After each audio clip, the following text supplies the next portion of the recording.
MM Santmat channel को subscribe करें, साथ ही घंटी को दबाकर ऑल नोटिफिकेशन सेलेक्ट करें।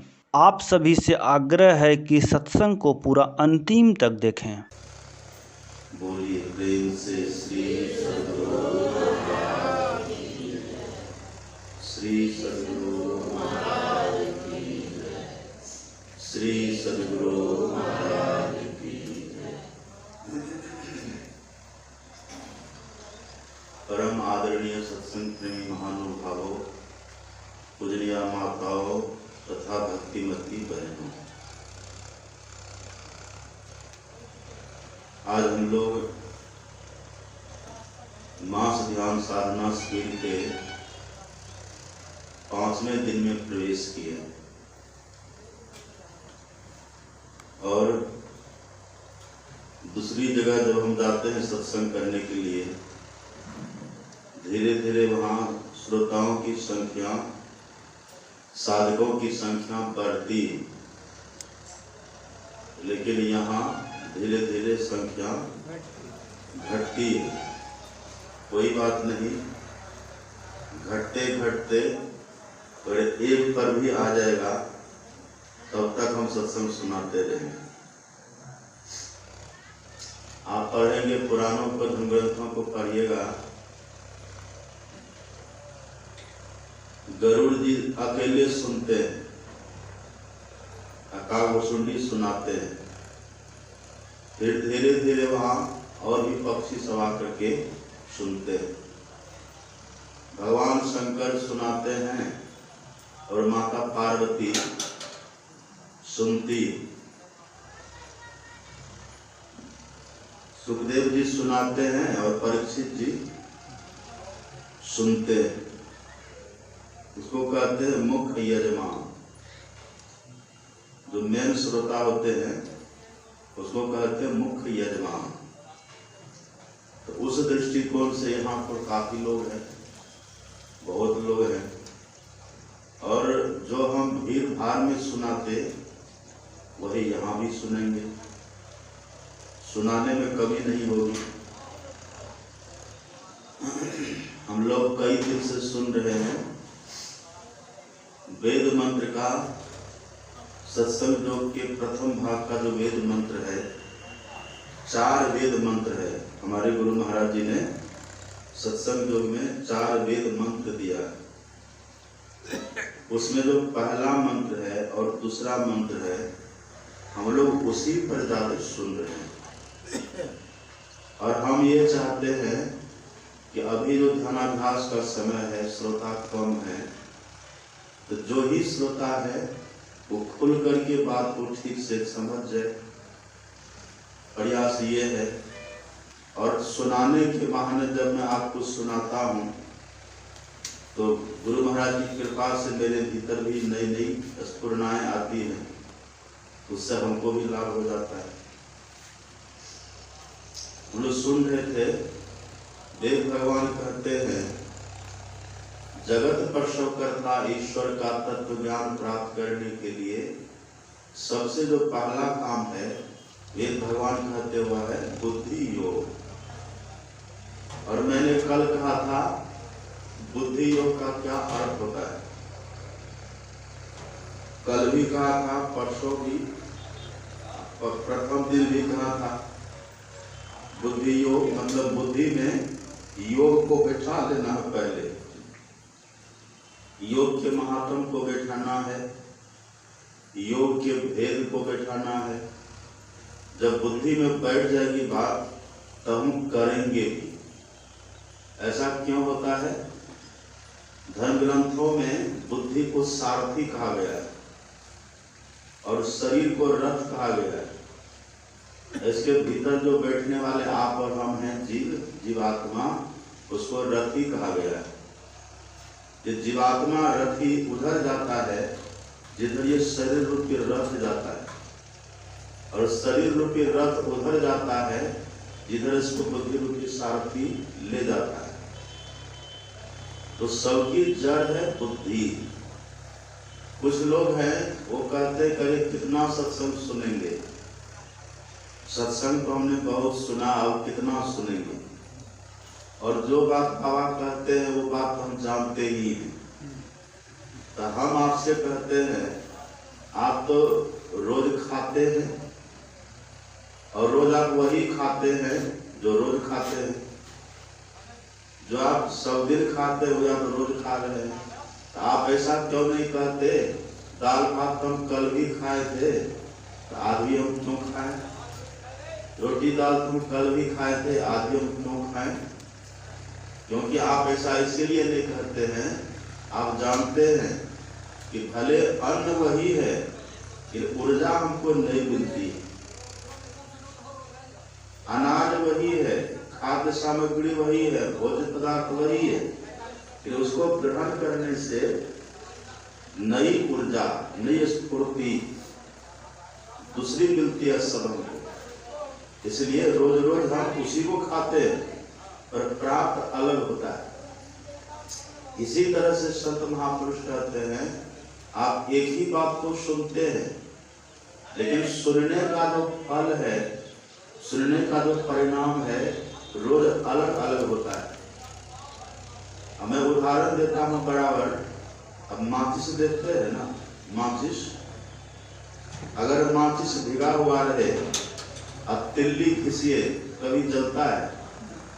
नहीं जलता है। और अगर माचिस सूखा हुआ हो और तिल्ली एक बार घिस दीजिए तो फट से जल जाता है। ये क्या है? हम वर्षों से सत्संग सुनते चले आ रहे हैं लेकिन न समय से ध्यान करते हैं, न समय से स्तुति विनती करते हैं। सत्संग ध्यान को महत्व दे ही नहीं रहे। जब सब काम से निश्चिंत हो जाते हैं, निफिक्र हो जाते हैं, तो सब काम को करके हम शांत हो जाते हैं। कोई काम धंधा जब नहीं रहता है तब कहता चलो अब बैठ के ध्यान करते हैं। अब उसमें भी यदि कोई काम बीच में याद आ गया तब उठ करके चल देते हैं काम करने के लिए। ऐसा क्यों होता है? ऐसा होने का एक ही कारण है, हमारे भीतर जो मोह घर कर गया है, यही इसका कारण है। जब तक सलाई माचिस भिगा हुआ है, तिल्ली घिसते रहिए नहीं जलेगा। जब तक कि मोह की पकड़ हमारे भीतर है तब तक ध्यान पर बैठिए, सत्संग करिए, लेकिन कुछ मिलेगा नहीं। लेकिन जो बराबर सुनते हैं, जो नियम बना लिए कुछ सुनना है, तो सुनते सुनते क्या होता है? कल मैंने कहा था शाम में, महापुरुषों का जो वचन है, महापुरुषों का जो ज्ञान है, वह सूर्य किरण के समान है। जैसे सूर्य का प्रकाश होता है, उसमें गर्मी होती है और आर्द्रता को, गीलापन को, भीगे हुए को सुखा देता है। इसी तरह से महापुरुषों का जो वचन होता है, उनका जो ज्ञान प्रकाश होता है, उनकी जो ज्ञान किरण होती है, उसमें उनके अनुभूति की उष्मा होती है, उनके अंदर के निधिध्यासन का ताप होता है, उनके भीतर की रूहानी तरक्की का प्रभाव होता है। जब जब उनकी बातों को हम सुनते, बात तो वही होगी पर भीतर से जो बात आती है, ऊर्जा को लेकर के, उष्मा को लेकर के, ताप को लेकर के, उस महिमा को लेकर के, श्रोता जो सुनते रहते हैं उसके भीतर जाकर जो अपना प्रभाव छोड़ता है। और धीरे धीरे भीतर जो मोह का एक गीलापन है, मोह का जो एक आर्द्रता है भीतर में, हमारी वृत्ति के ऊपर, अंतःकरण के ऊपर धीरे धीरे सुनते सुनते वो मोह का गीलापन हमारा सूखता जाता है। और एक समय ऐसा आता है, भीतर से एक बात, एक विचार जगता है, अरे बात तो सत्य है, संसार वीरान है, यहाँ बिछोह वियोग सुनिश्चित है। आखिर ऐसा कोई सहारा होना चाहिए, ऐसा कोई आधार होना चाहिए जो सब दिन के लिए हो, जो शाश्वत हो। फिर उसकी खोज की भावना भीतर से जगती है, फिर व्यक्ति लग जाते हैं। इसलिए तुलसीदास जी कहते हैं, जब कछु काल करिए सत्संगा, जब कछु काल करिए सत्संगा। हमारे गुरु महाराज जी लिखते हैं, कछु काल का मतलब थोड़ी देर भी होता है और कछु काल का मतलब वर्षों भी होता है। सत्संग करते करते ये सब होता है। तो वक्ता का काम है सुनाना और श्रोता का काम है सुनना। बस सुनने और सुनाने का यहाँ काम है। तो मैंने कल आपको सुनाया था बुद्धि योग का अर्थ बुद्धि में योग को बैठा देना है। योग कहते हैं किसको? तो भगवान श्री कृष्ण जो साक्षात भगवान है, भगवान श्री कृष्ण जो योगविद है, भगवान श्री कृष्ण जो योगेश्वर हरि कहलाते हैं, वही भगवान श्री कृष्ण ने गीता के दूसरा अध्याय में योग की दो परिभाषा बतलाई। पहला में भगवान कहते हैं योग कर्मसु कौशलम, ये दूसरी परिभाषा भगवान की है। भगवान कहते हैं योग कर्म करने की कुशलता को योग कहते हैं। अब पहली में भगवान कहते हैं समत्वम योग उच्चते, समता को ही योग कहते हैं। अब सुनिएगा ध्यान से, मैंने कल भी कहा था हमारे गुरु महाराज जी कहते हैं समता की प्राप्ति समाधि में होती है। कहाँ होती है? समता की प्राप्ति समाधि में होती है। आप कहेंगे कि बाबा ये सब बात तुम कर पाएंगे ना, तो फिर सुनने से क्या होगा? हमको तो ये सुनाइए ना कि कैसे हमारा जीवन चलेगा, कैसे हमारे घर में सुख होगा, शांति होगी। आप ये कर सकते हैं ना? जो हम कर ही नहीं पाएंगे, हम जानते हैं कि इस जन्म में हमको समाधि लगने वाली है नहीं, ध्यान बनने वाला है नहीं, समाधि लगने वाली है नहीं, ये सब हम जान रहे, फिर आप सुना क्यों रहे? लोग के मन में होता है सब का। और आजकल बड़े बड़े वक्ता लाखों रुपए खर्च करवाते, करोड़ों रुपए खर्च करवाते हैं। हम देखते, हम भी सुनते हैं ना, टीवी में, मोबाइल में हम भी सुनते रहते हैं। क्या सुनाते हैं? कैसे खाना चाहिए, किस मुंह बैठ करके खाना चाहिए, सर्दी में क्या भोजन करना चाहिए, गर्मी में क्या भोजन करना चाहिए, कौन सी गाड़ी खरीदनी चाहिए, किस मुंह घर बनाना चाहिए। ये सब करोड़ों लाखों रुपए खर्च करवा करके, पंडाल लगा करके अथवा साधु महात्मा सुनाते हैं। हाँ, उस सुनाने का विरोध नहीं है, वो भी ठीक है, लेकिन जो हकीकत में मूल ज्ञान है, भगवान श्री कृष्ण भी जानते थे कि अर्जुन नहीं कर पाएगा। और जो स्थिति आप और हम सबकी है ना, और ये ना अर्जुन के लिए, अर्जुन को भगवान श्री कृष्ण कहते हैं कि अर्जुन बैठो, ध्यान करो, मन को बस करो, सुचो देशे प्रतिष्ठाप्य फिर्मासनमात्मनः नात्युत श्रेष्ठं नाति नीचं चला जिन पुरुषोत्तरम। अर्जुन पवित्र स्थान में जाओ, आसन बिछा करके बैठो और मन को स्थिर करो, मन को केंद्रित करो, ध्यान करो। अर्जुन ने सीधा कह दिया कि भगवान ये सब हमसे होने वाला नहीं है। चंचलम ही मना कृष्ण परमार्थी पर्वत दृढ़म तस्याहम निग्रहम मन्ये वायुरिव सुदुष्करम। हे श्री कृष्ण, ये सब हमसे होने वाला नहीं है। ऐसा अर्जुन ने कह दिया कि मन बड़ा चंचल है, मन बड़ा बलवान है, मन को भजन में लगाना कठिन है। जैसे हवा को मुट्ठी में पकड़ना असंभव है, ऐसे मन को स्थिर करना असंभव है, शांत करना असंभव है। ये सब बात अर्जुन ने कही है। और अर्जुन जो कहेगा भगवान पहले से जानते थे, त्रिकालदर्शी भगवान है, सब बात भगवान जान रहे हैं।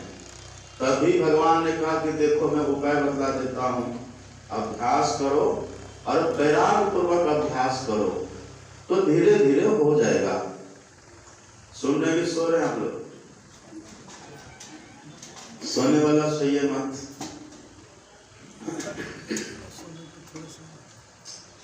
क्या कह रहे थे हम? वैराग्य के साथ भगवान कहते हैं अर्जुन अभ्यास करो, फिर वैराग्य के साथ अभ्यास करो तो धीरे धीरे मन बस हो जाएगा। लेकिन इतिहास पढ़ने से और महाभारत आदि धर्म ग्रंथों को पढ़ने से ऐसा लगता है कि भगवान ने जो उपदेश अर्जुन को किया है वैसा उन्होंने किया नहीं। हाँ, भले ये मानते हैं कि अर्जुन को भगवान ने अपनी सखा बना लिया, भगवान ने उनका सारथी बनना स्वीकार किया है। भगवान ने अपनी बहन का विवाह अर्जुन से कर दिया है। ये सब ठीक है। भगवान ने अर्जुन की हर तरह से रक्षा की है, ये सब बात ठीक है। भगवान ने अर्जुन के लिए बहुत कुछ किया है। अर्जुन का पक्ष लेकर के भगवान ने अर्जुन को महाभारत का युद्ध सब जिता दिया। वो साक्षात नर का अवतार है। इतना सब कुछ है, लेकिन समाधि लगाने की जो बात है, समत्व प्राप्त करने की जो बात है, वो अर्जुन ने नहीं किया। जैसा हम लोग पढ़ते हैं, हाँ कहीं पे ये भी लिखा हुआ है कि अर्जुन और श्री कृष्ण में अंतर नहीं है, ये भी वर्णन आता है। ये भी है, अर्जुन को साधारण नहीं, ये भी वर्णन आता है कि इतना सब कुछ होने के बाद भी जो समाधि की बात है, जो समता की बात है, जिसका उपदेश भगवान श्री कृष्ण ने अर्जुन को दिया है, उसमें कहीं न कहीं कमी अवश्य रह गई। भगवान उपदेश किए हैं, अध्यात्म ज्ञान का उपदेश किए हैं, उसका संस्कार बन जाता है। इसलिए भले आप करिए कि नहीं करिए, ये उपदेश तो उसी बात का होना चाहिए। क्या खाना चाहिए वो आप हमसे ज्यादा जानते हैं, कब खाना चाहिए वो आप हमसे ज्यादा जानते हैं। ऐसे ऐसे डॉक्टर होते हैं ना, डॉक्टर लोग देखिए, अब हम महात्मा बन करके खाने की विधि बदलावे, मन से खाने का ढंग बदलावे, किधर घर बनावे, ये उसके लिए तो फिर इंजीनियर है ना, किधर घर बनाएगा, कैसा पिलर देगा, कैसा छत डालेगा, उसके लिए इंजीनियर है। वो काम हमारा नहीं है। हमारा काम तो है कि श्री कृष्ण भगवान क्या कहते हैं, रामचंद्र भगवान क्या कहते हैं, शंकर भगवान क्या करने के लिए कहते हैं, कबीर क्या कहते हैं, नानक क्या कहते हैं, बुद्ध महावीर क्या कहते हैं। ऐसा क्यों? हमारे गुरु महाराज जी कहते हैं कि जो संतों की जो वाणियां हैं, भगवतों की जो वाणियां हैं, वो अमृत के समान है। संत वचन व सुधा, देव भी जिसके सदा भिखारी। सुधा कहते अमृत को, वचन अमीय दे ध्यान श्रवण करी चित्त में धरना। हमारे गुरु महाराज कहते हैं वचन अमीय, अमीय कहते अमृत को। जो संतों का वचन है ये अमृत के समान है। हाँ ये ठीक है कि साधना करने के लिए हम साधना काल में कैसा भोजन करें, कितना भोजन करें, उतना तो पता नहीं लगता है। खान पान को प्रथम संभालो, रस रस अवगुण को मारो, मांस मछलियां भोजन त्यागो, सत्व गुण खान पान में पागो, इतना तो है ही। ये सब है।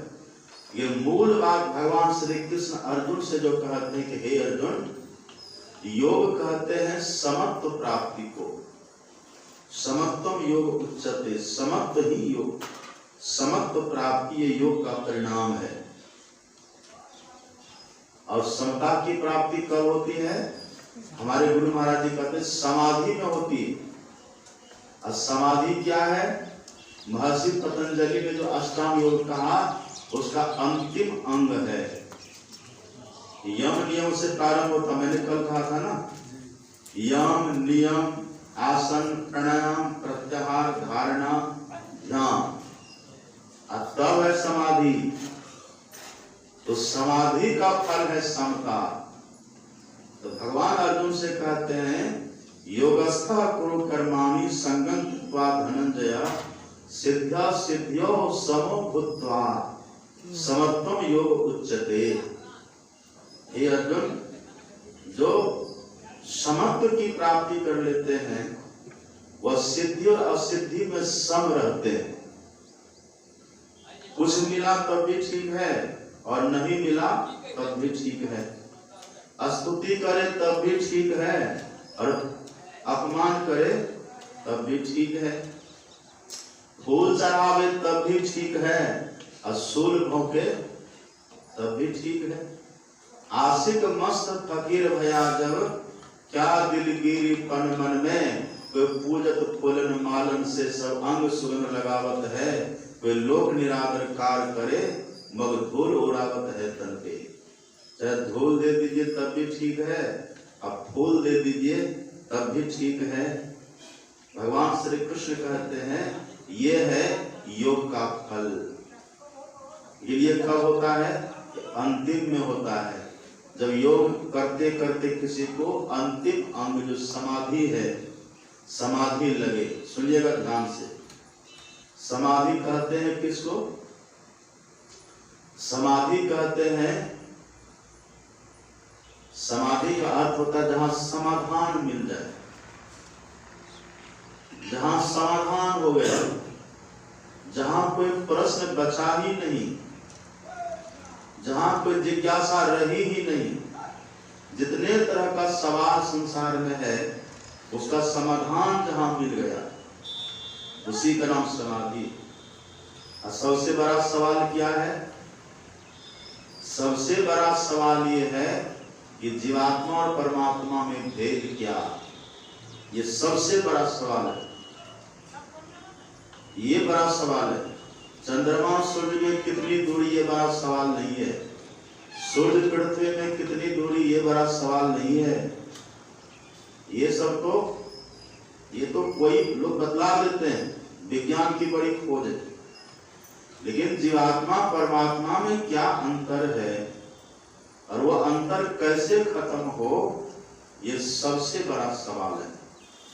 इसी सवाल का समाधान जहां मिल जाता है वहां दुनिया का सब समाधान हो जाता है। इसी बात को हमारे गुरु महाराज जी कहते हैं, आप पढ़िएगा पदावली में, हमारे गुरु महाराज जी कहते हैं तुम में, तुम मतलब ईश्वर, हे ईश्वर, हे परमात्मा, आप में और निज में अर्थात जीवात्मा में। हमारे गुरु महाराज जी कहते तुम में निज में भेद बुद्धि को, जो भेद बुद्धि है, जो अंतर है, जो दोनों के भीतर, दोनों के मध्य में एक दूरी है, जो भेद हो गया है, जो बिलगाव है, जीव अलग ईश्वर अलग, जिससे भेद हो गया है।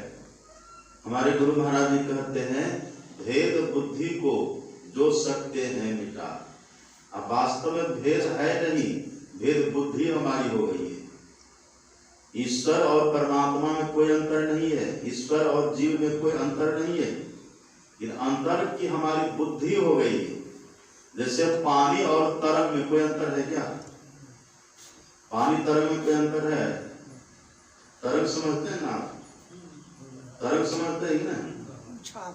उछाल जो मारता है, या पानी और बुलबुला, पानी और पानी के बुलबुला कोई अंतर है?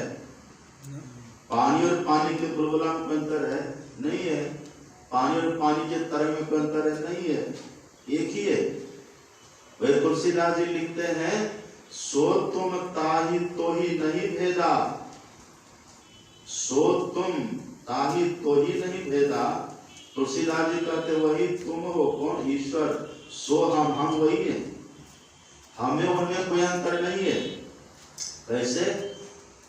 सो तुम ताहि तो ही नहीं भेदा, अब बारी बीच इव गावहि भेदा। बारी कहते हैं पानी को, अब बीच ही कहते हैं तरंग को। जैसे पानी और तरंग में, पानी और बुलबुला में, तरंग में कोई अंतर नहीं है, उसी तरह से जीवात्मा परमात्मा में कोई अंतर नहीं है। लेकिन अंतर की भेद बुद्धि हमारे भीतर हो गई है। इसी भेद बुद्धि को जो मिटा दे, हमारे गुरु महाराज जी कहते हैं भेद बुद्धि को जो सकते हैं मिटा, तुम वही वह तुम ही प्रश्न पुनि रहते नहीं। प्रश्न कोई रहेगा ही नहीं। अगर ये प्रश्न का समाधान हो गया, इसका समाधान बस समाधि में होता है। समाधि में जीव और ईश्वर का भेद खत्म हो जाता है, वहां समता की प्राप्ति हो जाती है। समता मतलब समदर्शन। समता मतलब जैसे अभी जगत संसार हमको दिख रहा है, ऐसे जिनको ईश्वर ईश्वर दिखने लग जाए वो समता की प्राप्ति हो जाती है। सिया राम मैं सब जग जानी, करो प्रणाम जोरी जो आन। ऐसा जब भाव हो जाए तो समझिए समता की प्राप्ति हो गई। ये समता है। सुन रहे बात? क्या है ये समता है।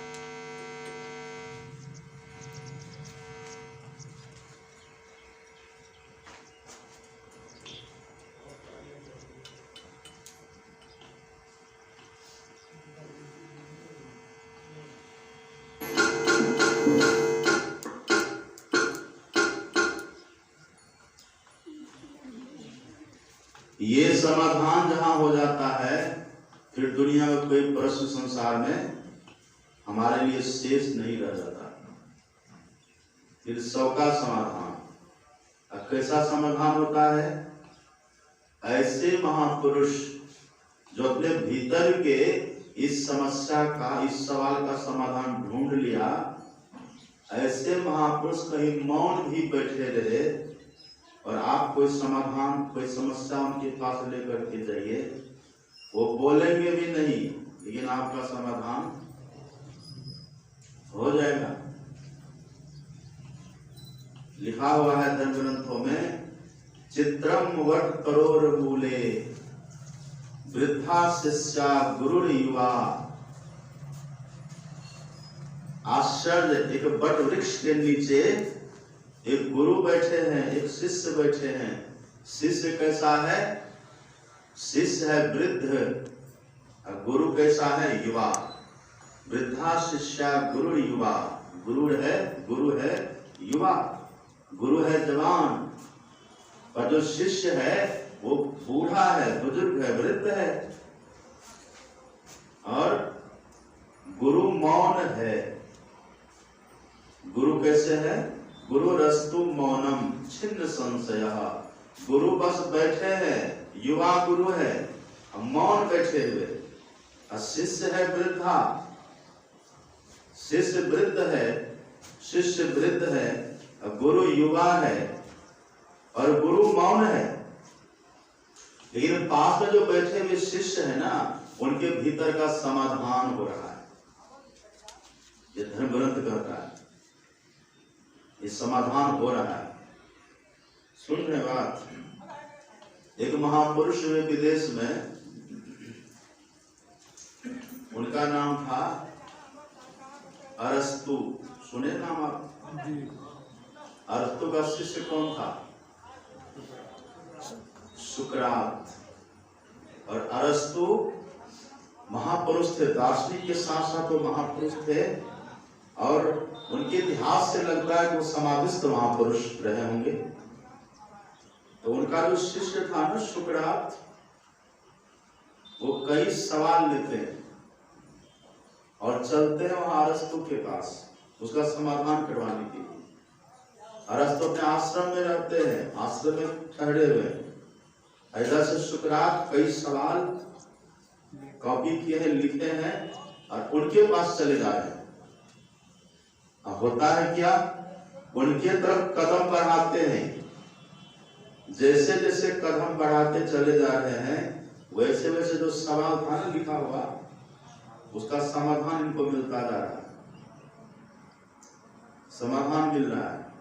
वो कदम बढ़ा रहे हैं अरस्तु की तरफ, और उनका जो सवाल है उसका समाधान मिल रहा है। और ये प्रसंग बतलाता है कि जब सुकरात अरस्तु के पास चला गया, उनका सब सवाल का समाधान उसको मिल गया। उनको आश्चर्य लगा। वो प्रणाम करते हैं, नमन करते हैं और तब पूछते हैं, गुरुदेव मेरे भीतर बहुत सवाल था, लेकिन आपके पास आते आते सबका समाधान मिल गया, पर एक सवाल नया बन गया, एक नया सवाल खड़ा हो गया। बोले क्या? अब वो कहते हैं कि मेरे जितने सवाल थे उसका समाधान यहाँ आते आते कैसे हो गया, यही मेरा सवाल है। कैसे हो गया? वही अरस्तु कहते हैं, जो अपने भीतर समाधान पा लेता है, उनकी महिमा होती है, उनकी ऐसी आभा प्रभा होती है, उनके पास जाते ही सब समाधान सत्य हो जाता है। रामधारी सिंह दिनकर का नाम सुने कि नहीं आप? कितने प्रसिद्ध कवि जी। विधानसभा के अध्यक्ष हाँ, रामधारी सिंह दिनकर। और एक थे मुंगेर साहित्य प्रोफेसर, उनका नाम था शिव चंद्र बाबू। हाँ, क्या नाम था? शिवचंद्र झा जी। वो आए थे भागलपुर। तो सुना देते हैं, सबको पता नहीं होगा, कहानी सुना देते हैं। तो उन्होंने सुना था कि कुप्पा घाट में गुरु महाराज जी रहते हैं। इनकी ख्याति तो दिगंत में फैल रही थी। तो उन्होंने रामधारी सिंह दिनकर से कहा कि चलिए गुरु महाराज का दर्शन करते हैं। वो भी धार्मिक प्रवृत्ति के थे। ठीक है चलिए। तो 7 सवाल लेते हैं वो, 7 प्रश्न लिख करके जेब में रख लिए। जेब में रख लिए। वहां जब गए तो हमारे गुरु महाराज जी का नियम था, जब कोई अतिथि आते थे, अभ्यागत आते थे, तो बहुत सम्मान करवाते थे।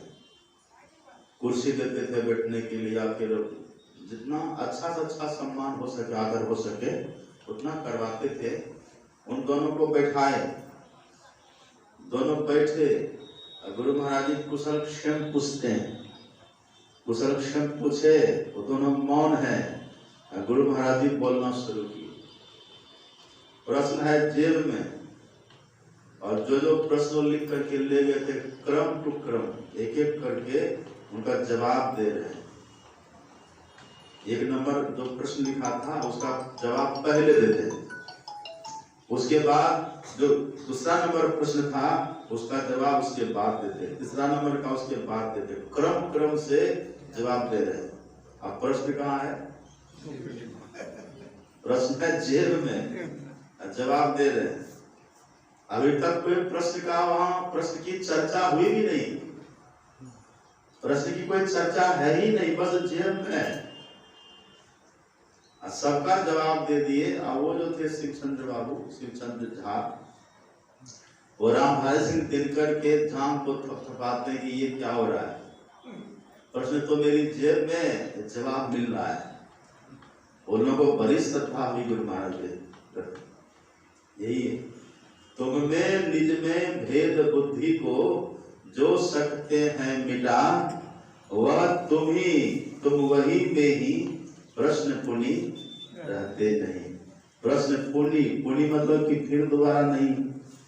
उस प्रश्न का समाधान जब मिल गया, और दुनिया में चाहे छोटा से छोटा प्रश्न हो या फिर बड़ा से बड़ा प्रश्न हो, सबका समाधान मिल जाता है। आप जानते हैं ना, हमारे गुरु महाराज जी ज्यादा एग्जाम दे रहे थे ना मैट्रिक का, और एग्जाम देते देते निकल गए थे। गुरु महाराज के ऊपर पीएचडी कर रहे थे वो महावीर प्रसाद सिंह, डॉक्टर महावीर प्रसाद सिंह, कटिहार वाले, नाम उनका पुराना लोग जानते हैं।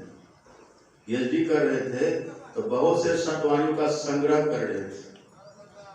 तो एक उनमें उनके पास एक संत कबीर साहब की वाणी थी, उसमें लिखा हुआ था, डुबकी मारी समुद्र में निषाद है आकाश।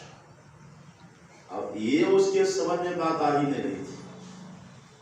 सब जितने बड़े बड़े धर्म ग्रंथ थे, वेद पुराण उपनिषद महाभारत रामायण, जो भी धर्म ग्रंथ, सबको उलट पलट करके देख करके पढ़ करके हार गए, थक गए, कि इसका समाधान उनको कहीं नहीं मिला। डुबकी मारी समुद्र में निषाद है आकाश। समुद्र में डूबेगा तो आकाश में कैसे निकलेगा? ये कैसे संभव है? डुबकी मारी समुद्र में निषाद है आकाश, गगन मंडल में घर किया हीरा पाया दास। ये उनको समझ में नहीं आ रहा था। अब वो आखिर में हार करके जब कहीं समाधान उनको इसका नहीं मिला कि समुद्र में डुबकी मारे और आकाश में निकले, ये कैसे संभव है? आखिर में हार करके, सब प्रयास करके जब थक गया, तो अंतिम में हार करके गुरु महाराज के पास आते हैं। यहाँ तो त्रिकालदर्शी महापुरुष सबको जान ही रहे थे, ये उनके साथ हो रहा है। पीएचडी गुरु महाराज पर ही वो कर रहे थे। तो आते जैसे कहा कि सरकार ये इसका तो समझ में नहीं आ रहा है। तो गुरु महाराज जी ने कहा आप समाधान तो ढूंढते हैं, ये ढंग से नहीं ढूंढते। कहा कैसे ढूंढे? कहा उसमें जो लिखा हुआ है डुबकी मारे समुद्र में मिक्सा जाए आकाश, तो पहले ये ढूंढिए नहीं वो समुद्र क्या है, पहले ये तो ढूंढिए समुद्र क्या है, पहले ये ढूंढिए। कहा तो गुरु महाराज जी कहते हैं कबीर काया समुद्र है। कबीर साहब इसी को समुद्र कहते हैं, शरीर को ही समुद्र कहते हैं। कबीर काया समुद्र है, अंत न पावे कोय, अमृतक वही के जो रहे मानिक लावे सोए। इतना जैसे गुरु महाराज जी ने कहा, अगर अब समाधान मिल गए। पीएचडी कर रहे हैं, कितना ग्रंथ ढेर लगा कर रखे, लेकिन समाधान नहीं। ये जिनके पास वो समाधान मिल गया है, अब छोटा से छोटा समाधान सवाल हो कि दुनिया का बड़ा से बड़ा सवाल हो, सबका समाधान वहां मिल जाता है। इसी का नाम है समाधि। क्या नाम है? समाधि। श्री कृष्ण भगवान कहते हैं इसी समाधि में समाधान मिलता है, इसी समाधि में समत्व की प्राप्ति होती है। ये योग का परिणाम है। समत्व क्या है? योग का परिणाम। और ये जब आता है तो भगवान कहते हैं कि हे अर्जुन, ये समत्व की प्राप्ति के बाद व्यक्ति सिद्धि और असिद्धि में दुखी, निराश, उदास, हताश कभी नहीं होता है। वो हमेशा समता मतलब सम हो जाते हैं। इसी को राम भगवान ने कहा माता सबरी के यहाँ, आत्म यथा लाभ संतोषा, सपनों नहीं देखहि पर दोषा। ये स्थिति हो जाती। नवम सरल सब सन छल हीना, मम भरोस ही हरस न दीना। ये स्थिति आ जाती है।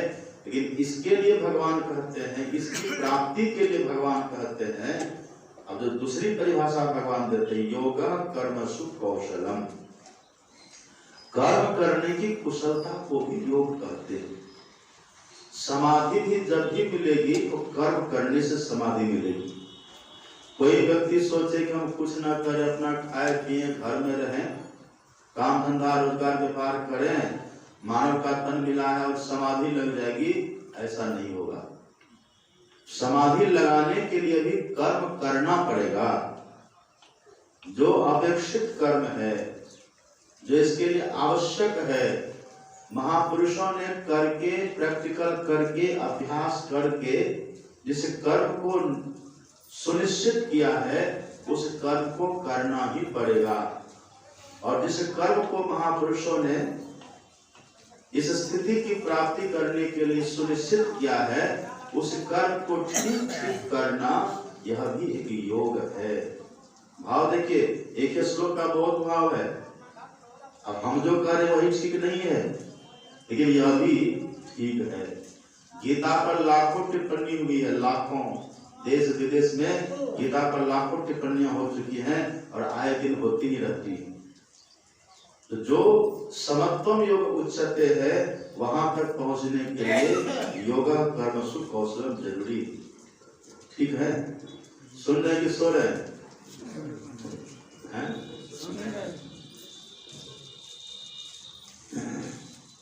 क्या कह रहे थे हम? योगा कर्मसु कौशलम। कर्म करने की कुशलता को योग कहते हैं। कर्म क्या सब है ये पहले देखे ना, मैंने कल कहा था ना, यम नियम। यम कितने हैं? यम है 5, नियम है भी 5 है। नियम है अपने लिए, यम है समाज के लिए। समाज में रहिए तो झूठ मत बोलिए, समाज में रहिए तो चोरी मत करिए, समाज में रहिए तो नशाओं का सेवन मत करिए। समाज में है झूठ, चोरी, नशा, हिंसा, व्यभिचार। समाज क्या संसार में है, कहीं भी है, इन 5 पापों से बच करके रहिए। इसी को बोलते हैं यम। नियम क्या है? नियम अपने ऊपर लागू करिए।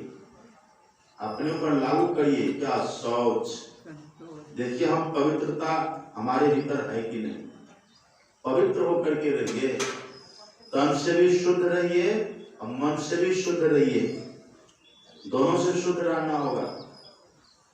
और बड़ी बड़ी इसका कहानी, बड़ी बड़ी इसकी कहानियां, बड़ा बड़ा प्रसंग इसका है। आपने सुना होगा ना, दीति और अदिति का नाम कभी सुने? अपने यहाँ दो है, एक है देवता, एक है दानव। दानवों की माँ का नाम है दीति और देवताओं की माँ का नाम है अदिति। ये दो है। तो ये दीति जो थी ना दैत्यों की माँ, तो दैत्यों को देवताओं से बड़ा कष्ट था, क्योंकि देवता तो स्वर्ग में रहते थे और सभी देवता समर्थ थे। तो दैत्यों को मार करके भगा दिया, तो दैत्य लोग जहाँ कहाँ रहते थे। तो दैत्यों की जो माँ दीति थी ना, दीति जाती अपने पति कश्यप के पास, और कश्यप ही देवताओं के भी पिता है और दैत्यों के भी पिता है। पिता एक ही है, माँ कई है। 12 पत्नी थी उनकी, कश्यप जी महाराज। वे दीति, अदिति, कद्रु, विनीता, ये सब 12 उनकी पत्नियां। तो वो दीति जाती है कश्यप जी के पास और दीति कहती है कि पतिदेव, मेरे पुत्रों को बड़ा कष्ट है। मेरे पुत्र जहां तहां ये दुखी रहते हैं, भागते रहते हैं। आप कृपा करिए मेरे पुत्रों का दुख दूर हो। एक ऐसा पुत्र हमें हो जो देवताओं को युद्ध में परास्त कर दे, ये कृपा करिए। तो कहा कि ठीक है देवी, एक काम करो तुम। बोले क्या? आज से तुम पवित्रता से रहो, पवित्रता से रहो। सुनिएगा ध्यान से, पवित्रता से रहो। कभी झूठा मुंह मत सोना, कभी झूठा हाथ मुंह कभी झूठा मत रखना। जब भी भोजन करो हाथ ठीक से धोना, मुंह ठीक से साफ करना। लेटरिन जाओ, शौच जाओ तो ठीक से हाथ को पैर को साफ करो और साफ किए बिना वस्त्र को मत छूना। जो एक शौच का जो विधि विधान है पवित्रता का, वो सब विधि विधान बतला दिया। लेटरिन करने के लिए कैसे जाना, भोजन कैसे करना, ये सब बता दिया। रोज स्नान करना। अपने यहाँ जानते, अपने यहाँ नियम है सहस्रम स्नान माचरेत। ये 1000 काम भी हो, 1000 काम को छोड़ करके पहले स्नान कर लेना चाहिए। ये सूत्र है। एक लड़का को हम पूछे स्नान करते हैं जी? हाँ बाबा करते तो हैं। हमने कहा कि रोज करते हो ना? अगर रोज तो नहीं करते हैं।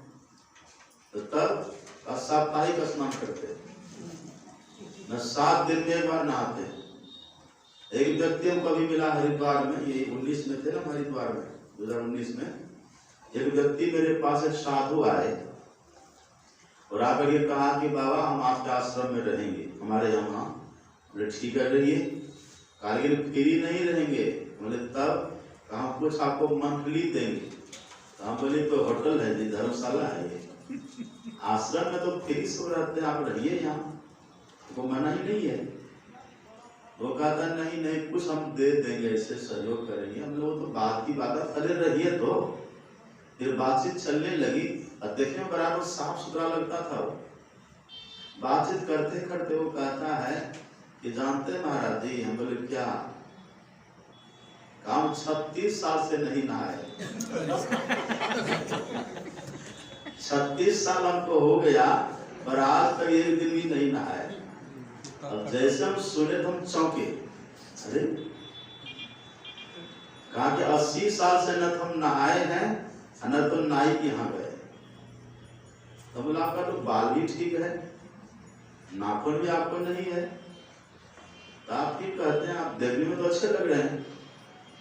कहा कि बाल जो करता है तो उसको जैसे हाथ से खींच करके तोड़ देते हैं। नाखून को फुला करके नाखून से ही पानी में भिगा करके नाखून से ही इसको खींच करके काट देते हैं। 36 साल से नहीं नहाए। तब उनको हम बोले हम लोग तो हिंदू हैं, हिंदुओं का नियम है कि 1000 काम हो तब भी छोड़ करके पहले स्नान करिए और स्नान करते ही पहले बैठ करके संध्या वंदन करिए। ये सूत्र है। कुर्यात् परिचयम योगे त्रैकाल्ये नियतो मणि गिरिशृंगे तथा चैत्य वृक्षाग्रसिच योजयेत्। 3 समय प्रतिदिन ध्यान करना चाहिए, ब्रह्म मुहूर्त भिनसर में और दिन में स्नान के बाद, ये नियम है। और फिर सूर्यास्त के बाद, ये 3 बार। तो जब स्नान ही आप नहीं करते हैं तो सबसे पहले तो वैदिक सनातन धर्म का विरोध हो गया, यही पर हो गया। आप कहते हम हिंदू हैं, वैदिक धर्मावलंबी हैं और आप नियम का पालन नहीं करते हैं, कैसे? ये कैसी बात है? हाँ, हम नहाते नहीं हैं लेकिन हमें आपको कोई कमी नहीं मिलेगी, हमारे लाख कमी सद्गुण आप में हो, उससे कोई मतलब नहीं है। आप नहाते नहीं हैं इसलिए आप हमको कितना भी पैसा दीजिएगा, सोचिएगा कि यहाँ रहे, हम आपको नहीं रहने देंगे, आप चले जाइए यहाँ से, उनको हम भगा दिए, हम नहीं रखे। ये विधि विधान है कि नहीं? ये सब विधान कश्यप जी ने माता दीति को समझा दिया।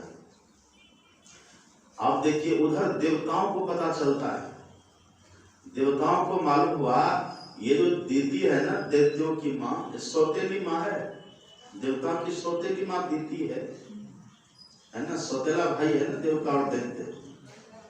देवताओं के मन में होता है तो अब यदि ये व्रत में सफल हो गई, ये सुचिता से पवित्रता से रह लेती है, और तब इसके पेट से जो बच्चा का जन्म होगा वो तो मेरा शत्रु हो जाएगा। यही भय से इंद्र एक ब्राह्मण बालक का वेश बनाता है। कौन बनाता है? कौन बनाता है? रघुनाथों के पीछे वाले बोलिए, कौन बनाता है? सीधा होकर बैठिए, हम जानते हैं सब महापुरुष हैं लेकिन सीधा होकर बैठिए। इंद्र बनाते हैं, ब्राह्मण बालक बन जाते हैं और आते हैं और दीति माँ से बात करते हैं। इतनी मोहिनी कला से बात वो किए हैं, दीति माँ को लगता है कितना सुंदर ये बालक है। दीति माँ मोहित हो जाती है बालक के ऊपर और दीति माँ कहते कि बेटा तुम मेरे ही पास रहो। अब वो कहता कि माँ मैं कुछ करूंगा नहीं, कहा मत करना, बस तुम रहो मेरे पास, तुम्हारी बोली मुझे बहुत अच्छी लगती है, तुम बहुत अच्छे हो। तो कहा कि ठीक है माँ, रहूंगा तो कुछ न कुछ तो कर ही दूंगा ना। कहा ठीक है रहो। वो है इंद्र, उससे छल कर रहे, कपट कर रहे। आप ये बात जान लीजिए, जब आप साधना करने चलेंगे ना तो ये तो बाहर के लोग तो आपको व्यवहार करेंगे ही, देवी देवता भी बाधा डालते हैं। और देवी देवता कहाँ रहते हैं? स्वर्ग में रहते हैं, वो भी ठीक है, लेकिन भगवान शंकर कहते हैं, आप पढ़ेंगे भगवान शंकर का वचन है, भगवान शंकर कहते हैं ध्यस्था सर्व विद्याश्च ध्यस्था सर्व देवता ध्यस्था सर्व तीर्थानि गुरु वाक्य में लभ्यते। भगवान शिव कहते हैं शरीर में ही सब देवता का वास है। ये हाथ है ना हमारा हाथ, इस हाथ में इंद्र भगवान का वास है। और पैर न पंजा, इस पंजा में उपेंद्र का वास है, बावन भगवान का वास है। घुटना में जम का वास है। अंग प्रत्यंग में देवी देवताओं का वास है। मुंह में अग्निदेव का वास है। जिह्वा में वरुण देव का वास है। नासिका में अश्विनी कुमार का वास है। कान में 10 दिशाओं के अधिष्ठात्री देवता का वास है। चमड़ा में मरुदगण का वास है। ये सभी देवी देवता का वास है। जब हम साधना करने के लिए बैठते हैं तो देवताओं को थोड़ा भय लगता है। भय क्या लगता है? अगर ये साधना में सफल होगा, इनकी सफलता हमारे लिए खतरा बन सकती है, ये भय उनको रहता है। तो वो क्या करते हैं, साधक के भीतर कभी कभी उचाट पैदा करते हैं। आप ध्यान दीजिएगा बात। पहले आप देखते हैं ध्यान के नाम पर बैठने का मन नहीं होता है। घंटी जैसे बजती है ना, लगता है कि पता ना घंटी बजते कितने को डर लग जाता भीतर में, बैठना पड़े। और आप जानते हैं ना मन का देवता कौन है? मन का देवता कौन है? आपके पास मन है कि नहीं? मन का भी देवता है, वो देवता मन में रहते हैं। कौन देवता है मन का? मन का देवता है चंद्रमा, बुद्धि का देवता है सूर्य। और आप जानते हैं ना ये मन का जो देवता चंद्रमा है कितना चंचल है। चंद्रमा पर स्थिर रहता है, ये प्रथमा से बढ़ते बढ़ते पूर्णिमा तक और फिर पूर्णिमा से बढ़ते बढ़ते अमावस्या तक आता है, स्थिर कभी रहता है। जैसे चंद्रमा कभी स्थिर नहीं रहता है ऐसे कभी मन भी स्थिर नहीं रहता, उसी का देवता है। और आप बड़ी बड़ी इसकी कहानियां हैं, कथा कहानी है। ये चंद्रमा बड़ा चंचल है और वो देवता है मन का। वो चंद्रमा कभी नहीं चाहता है कि मन लगे भजन में। और उसी चंद्रमा का बेटा है बुद्ध, जो अर्जुन का पुत्र बना तो अभिमन्यु, आप जान रहे हैं ना। और वही चंद्रमा गौतम ऋषि की पत्नी अहिल्या का सतीत्व भंग किए थे। ये भी रामायण की कथा है। ये सब तो कथाएं है ना, पर कथाओं के भीतर जो तथ्य है वो हमारे ही ऊपर है। ये सब जो देवी देवता है सबका वास स्थान शरीर में है, रहता है। तो जो साधक कुछ करके पाना चाहते हैं ये देवी देवता पहले उचाट पैदा करते हैं। मन नहीं लगेगा ध्यान करने में, ध्यान के नाम से मन भागता है, मन कोई बहाना बनाता है। अब बहाना मन नहीं बनाता, उनके भीतर जो देवता बैठे हैं ना वो करते हैं इसे।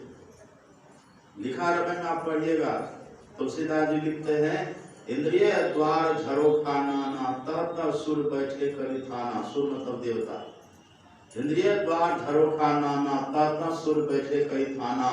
आवद देखी विषय बयारी देद खोल कपाट की बारी।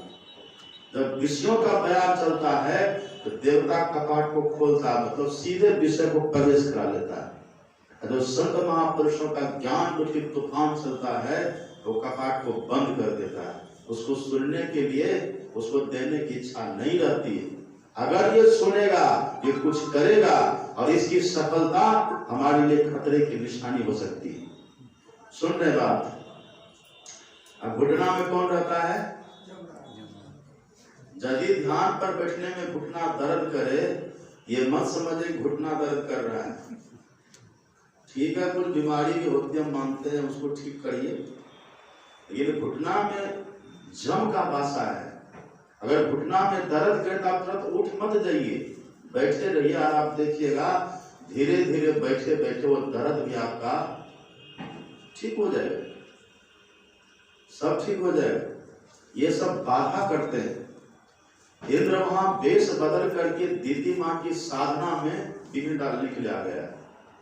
इसलिए नियम है साधक जब ध्यान करे ना अपने आसन को सफेद करके ढंग से रखे, पवित्र स्थान पर बैठे ध्यान करें। इस तरह से सबका विधि विधान है ना, उस तरह से करे बैठे। अब वो देखिए वो दीदी माँ एक दिन क्या होता है, शाम के समय उसी बालक की गोद में अपना सर रख करके लेटी हुई है। वही इंद्र भगवान जो है लेटी हुई है। तभी भोजन का समय होता है तो वो इंद्र कहते हैं, जो बालक है वो कहते हैं कि माता भोजन कर लो। ठीक है, वो भोजन ला करके देते हैं और दीदी माता भोजन कर लेती है।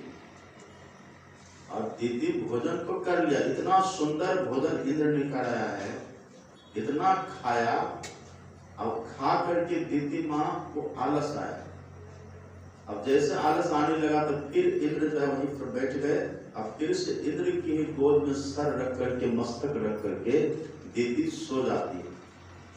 खा करके हाथ भी नहीं धोई है, खा करके मुंह भी नहीं धोती है, हाथ मुंह धोए बिना इंद्र की गोद में सर रख करके वो सो गई।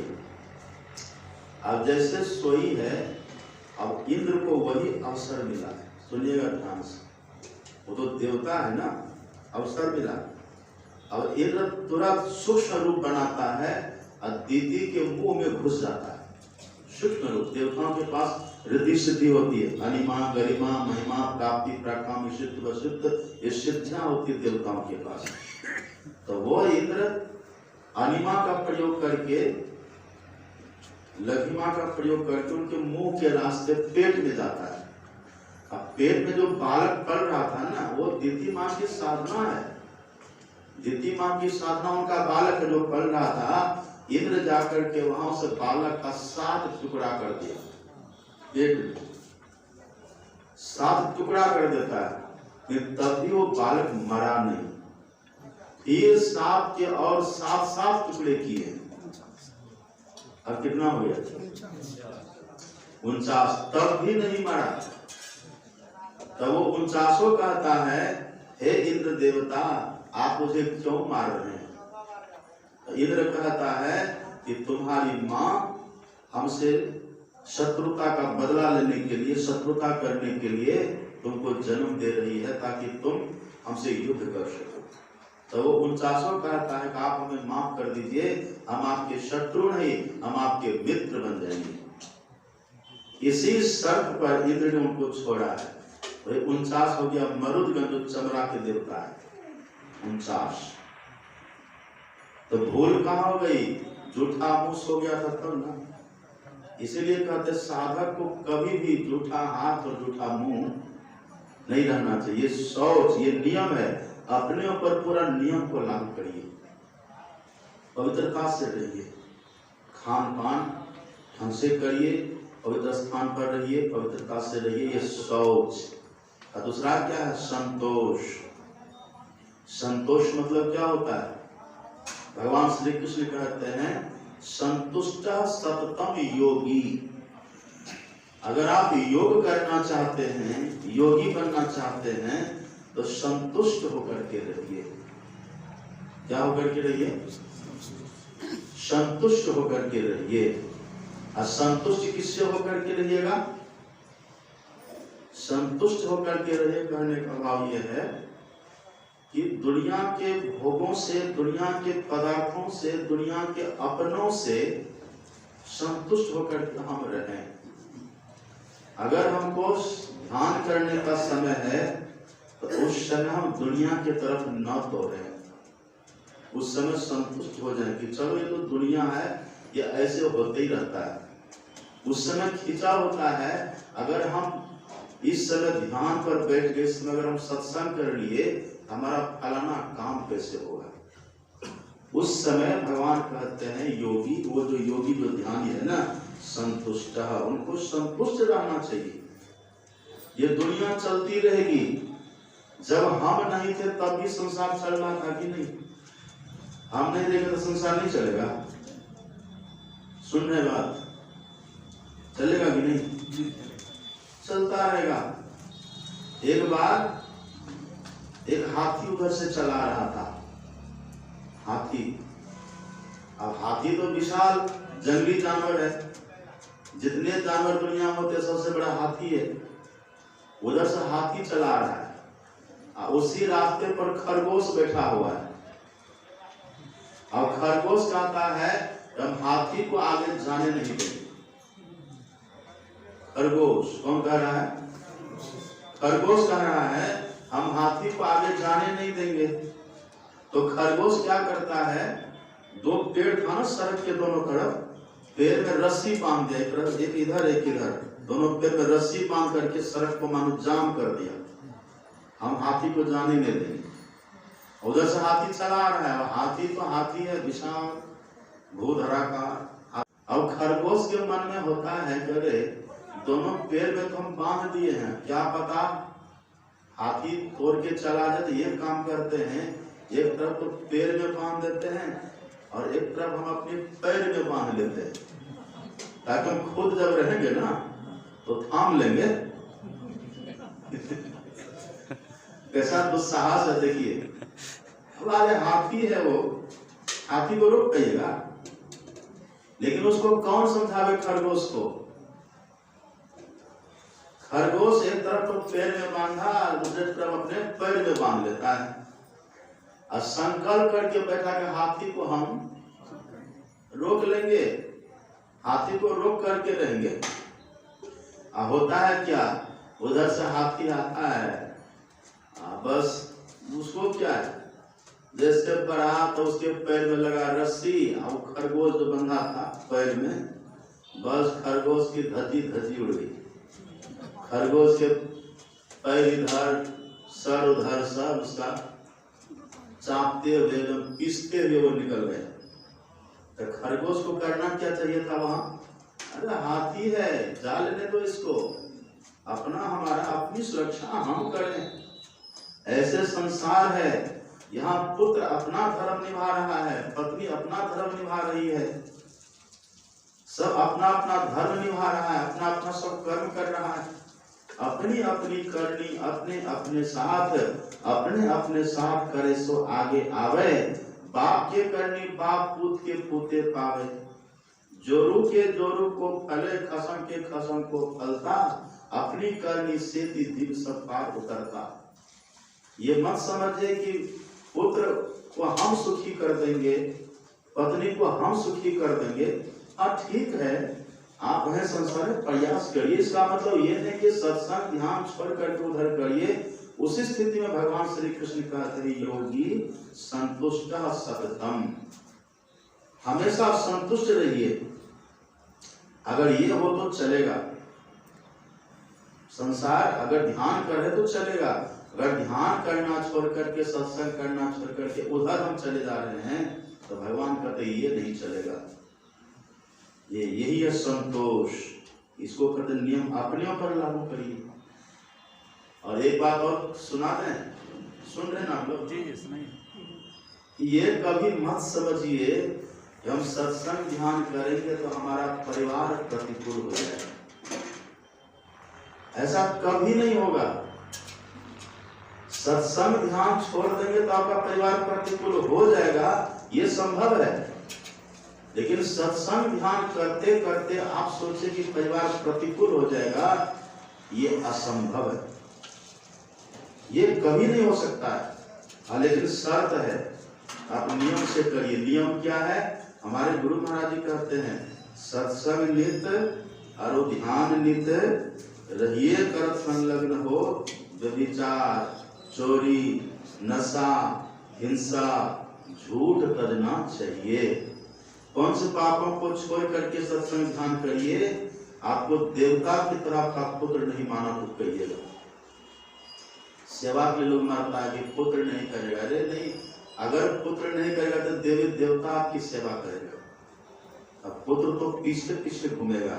यदि ये सब नहीं किए, बुढ़ापा आ गया तब क्या होगा? एक बूढ़ी को हम बोले कि माता जी कहिए राम राम, तो बूढ़ी कहती थी आम आम। अब बेटा कहता बाबा भी समझती नहीं बूढ़ी, अब कैसे समझेगी? ये जवानी में समझी नहीं, अब बुढ़ापा में कैसे समझेगी? अगर ऐसे बिना भजन के, बिना सत्संग ध्यान के यदि बुढ़ापा आ गया, मृत्यु से ज्यादा दुखदायी होती है बुढ़ापा। एकदम लिख लीजिए आप, बुढ़ापा एक ऐसी आग है जो धीरे धीरे जलाती, कुछ सुन नहीं पाइएगा ढंग से, कुछ बोल नहीं पाइएगा ढंग से। एक गांव में एक बूढ़ा था, वही उनका बेटा बैठा था, तो बूढ़ा थे बेचारे, कुर्सी पर बैठा है, आंख सब दिखती नहीं है, बुढ़ापा में दिखता ढंग से नहीं है ना, तो झलफला करके मोतियाबिंद हो गया, ढंग से दिखता नहीं, चश्मा भी बड़ा पावर का है। और थोड़ी दूर पर एक चौकी पर कौवा आकर के बैठता है। कौवा, बूढ़ा बैठे हैं वहीं, तो बेटा बगल में है। बेटा से पूछते हैं कि बेटा वो क्या बैठा है? तो कहता है धीरे से कहा कि कौवा है। अब कान भी तो ठीक नहीं है, सुना नहीं। फिर पूछता है क्या है वो? कहा कौवा है। फिर नहीं सुना, फिर कहता है क्या है? कहा कौवा है। फिर नहीं सुना, कई बार पूछा। अब वो बेटा कहता बुढ़ा बकबक करता, चुपचाप बैठा नहीं जाता है, कहे बकबक कर रहा, चुपचाप बैठो। ये सभी जगह होता है, सभी जगह होता है। ये विश्वास लोग को नहीं होता। और आप जानते हैं हमारे गुरु महाराज जी वृद्ध थे। एक बार कुछ भगीरथवास से मैंने पूछा कि बाबा जब गुरु महाराज जी वृद्ध थे तो बिछौन पर ही पैखाना करते होंगे? बोले हाँ, उठ पाते नहीं थे, वही करते थे। हमने कहा कभी आपको अश्रद्धा भी हुई? कहा क्या बात आप करते हैं? गुरु महाराज जी के पैखाना को उठाने के लिए झगड़ा होता था, पेशाब को साफ करने के लिए झगड़ा होता था। अपने भीतर जो नाड़ी होती है ना, इस मानव के शरीर में 72 करोड़ नस नाड़ियां होती हैं, आप जान लीजिए।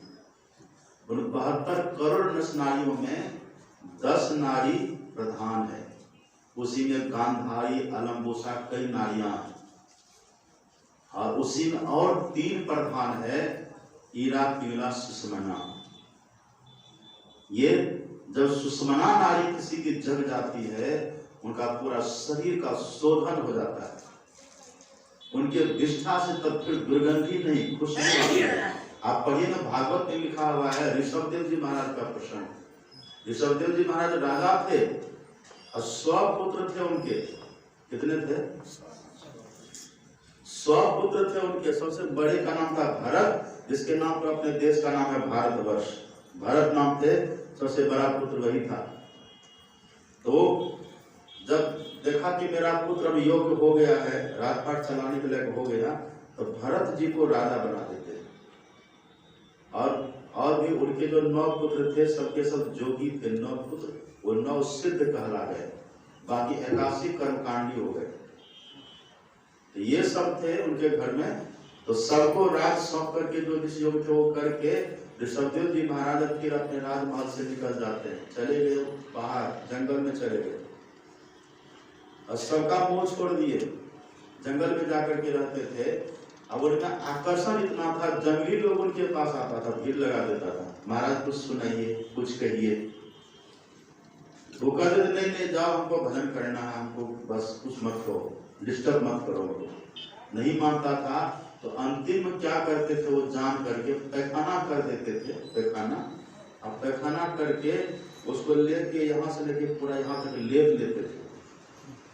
अब पेशाब जो करते थे उसी से ऊपर से ढाल देते थे ताकि लोग मेरे पास आवे नहीं। लेकिन भागवत में लिखा है उससे इतनी खुशबू निकलती थी कि और लोग ज्यादा उनके पास आने लगता था। देखिए, सबको छोड़ के जंगल गए, पर अब जंगल में भी ये स्थिति है, देवी देवताओं की सेवा में रहते थे, ये स्थिति आ जाती है। और ये सब अगर नहीं करेंगे, और लोग ये कहते हैं कि अरे अब ये तो हम लोगों से हटने वाला है क्या। अजामिल का नाम सुने हैं? अजामिल का नाम, अजामिल जो था ना, अजामिल से बड़ा दुराचारी, लेकिन भागवत में कई नाम। अजामिल का नाम है, धुंधकारी का नाम है, सब सुनते हैं। सब एक बड़े दुराचारी था ये लोग। 88 साल के वृद्धावस्था, मरणांतक क्षण सामने आता है, मृत्यु का क्षण सामने आता है। मरने लगे, पुत्र का नाम था नारायण। नारायण बोलता। अब वो जो था ना अजामिल, शुरू में बड़ा पितृभक्त था, ब्राह्मण था, शुरुआती दौर में बड़ा भक्त था अपने पिता का। पिता जो कहते थे वो करता था, मान लेता था। अब पिता की आज्ञा का पालन करे और प्रतिदिन संध्या वंदन भी करते थे। ये कुसंग में पढ़ करके किसी दुराचारियों के संग में जाकर के अजामिल बिगड़ गया। अब बिगड़ा तो ऐसा बिगड़ा, माँ बाप को सबको मार करके घर से भगा दिया, अपनी सुंदर सुलक्षणा पत्नी को इसको भगा दिया, और कहाँ से कौन कौन उल्टा स्त्री को लाकर घर में रखा। रात दिन शिकारी, चोरी, डकैती, बदमाशी ये सब लिप्त रहने लग गए। 88 साल की उनकी अवस्था हो गई है, पर काम वही करता। लेकिन आप ये मत समझिए कि भगवान भी कहीं बेहोश होकर के पड़े हुए, गुरु महाराज भी कहीं बेहोश होकर के पड़े हुए, नहीं, वो कहीं बेहोश नहीं। मैंने कल भी कहा था, उनके आंख में कोई रोग नहीं होता, वो कभी बेहोश नहीं होते, उनको कभी आलस नहीं आता, कभी तंद्रा नहीं आती, कभी सोते नहीं। वो ऐसे ईश्वर परमात्मा है। जब प्रीतिकरण की रीति नहीं, प्रभु जागत है, तुम सोवत है, हम सोते हैं, प्रभु तो जगते हैं। कोटि जन्म के पापी जोई, हरि शरणागत आवत सोई, क्षमा करत तिनके अवसारे, दीन बंधु शरणागत प्यारे। परमात्मा सब कुछ देखते हैं, बस हमारा भाव बनने की देरी है। भाव जैसे बनता है, ईश्वर तो वही है। प्रहलाद के सामने वहां खंभा में पहले से नरसिंह बैठे हुए थे क्या? नरसिंह भगवान पहले तो बैठे थे नरसिंह बन करके? नहीं, प्रहलाद को बचाने की उस रूप की जरूरत थी, वैसे भगवान प्रकट हो गए। अभी भी प्रकट होते हैं भगवान, ऐसे अगर भक्त हो तो अब भी प्रकट होते हैं, अब भी हैं। प्रतिखंभन में नरसिंह बसे, काहिबे को प्रहलाद कहाँ है? नरसिंह अब भी है पर प्रहलाद नहीं है। प्रहलाद हो तो नरसिंह अब भी है, ये स्थिति। वो अजामिल 88 साल की अवस्था में पुत्र का नाम रखा था नारायण किसी संत के कहने पर। मरने का समय आता है, मृत्यु की घड़ी वेदना की घड़ी होती है, पीड़ादायी होती है।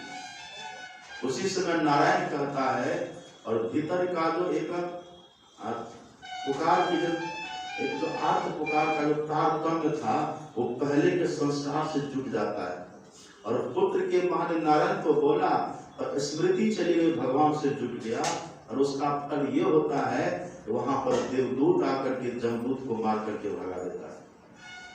अजामिल फिर से जीवित हो गया और 88 साल की अवस्था में अजामिल के मन में होता है, अरे ये तो मैंने पुत्र के बहाने नारायण बोला था, तब भगवान ने बचा लिया। यदि श्रद्धा प्रेम से हम भगवान का नाम लेंगे तब किसकी रक्षा होगी? ये अकल आया था अजामिल को 88 साल में। सुन रहे बात, 88 साल में अजामिल को अकल आया। अब वहां देखिए उनका पुत्र भी है, 10 पुत्र थे अजामिल के, 10 पुत्र भी था, पत्नी भी जो थी वो पत्नी थी, घर द्वार मकान भी था। 88 साल की अवस्था में अजामिल सबको छोड़ करके चला गया हरिद्वार। हरिद्वार में गंगा किनारे रह करके जो ही समय बचा है श्रद्धा प्रेम से भजन करते करते बिताया है। ये ऐतिहासिक कथा है, कहानी है, ये पौराणिक कथा है।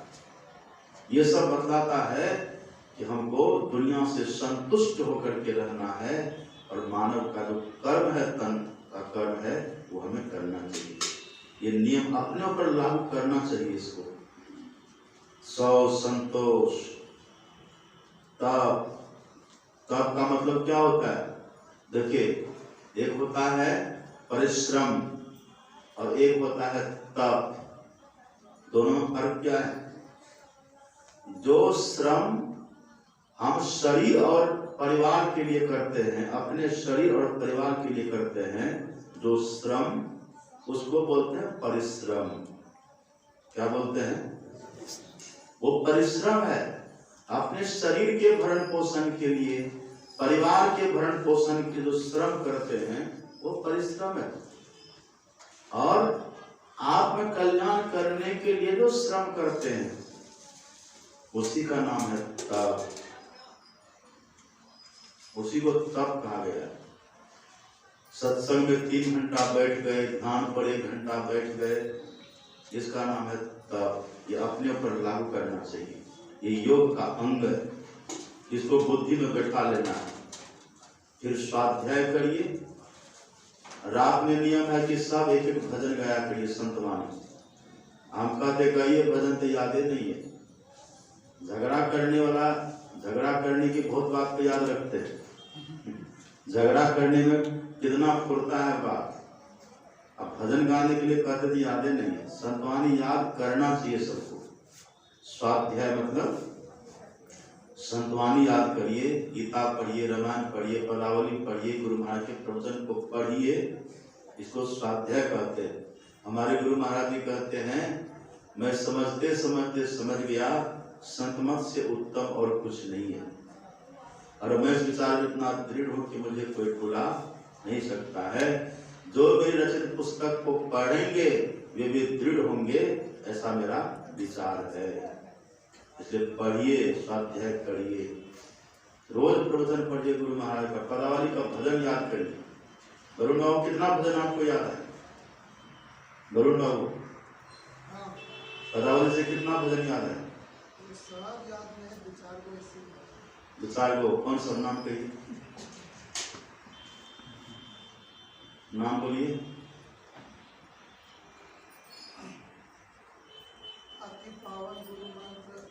पूरा याद है? और वाह, ऐसे याद करना चाहिए। श्लोक कितना याद है सत्संग योग का? तो वही बात, श्लोक भी तो याद रहना चाहिए। ये है स्वाध्याय, ये योग के अंदर आता है। स्वाध्याय का एक और भाव है, हमेशा जप करते रहे, हमेशा जप करना भी स्वाध्याय के अंदर आता है, निरंतर जप। तो सौ संतोष तप स्वाध्याय और ईश्वर प्रणिधान, मतलब ईश्वर की खोज तो ध्यान में हम लोग करते ही हैं। ये करते रहेंगे, ये करते रहने से हमारी बुद्धि ठीक होगी और एक दिन हमारी बुद्धि भी सही हो जाएगी। और तब जैसे अन्य महापुरुष सब कुछ का त्याग करके साधना में लग करके अपने जीवन को सफल और सार्थक बना लिए, हम भी एक दिन वैसा कर पाएंगे। तो सुनते रहिए, आते रहिए। हमको तो गुस्सा भी उठ रहा थोड़ा, सत्संग के समय कम लोग रहते हैं, अब भंडारा के समय जगह नहीं मिलती बैठने की, इधर किधर छुपे रहते उधर नीचे में। और जैसे भोजन का समय आता है भर जाता है, तो खाने का मना ही पड़े, यहाँ खूब खाइए। इस शर्त है कि कम से कम ध्यान ठीक आप नहीं करिए, सत्संग तो कम से कम बैठ के करिए। फ्री का माल खाइएगा तो पचेगा नहीं, पचेगा। खिलाने वाला भी यहाँ लोग है, खिला ही रहा है, लेकिन आपका खुद का कर्तव्य क्या है? ये सब समय से कम सत्संग में भाग लीजिए। जो सुनेंगे वो समझेंगे, जो समझेंगे वो करेंगे, जो करेंगे उनको मिलेगा भी। तो इतना ही कह करके विराम। फिर सामने श्री सद्गुरु महाराज।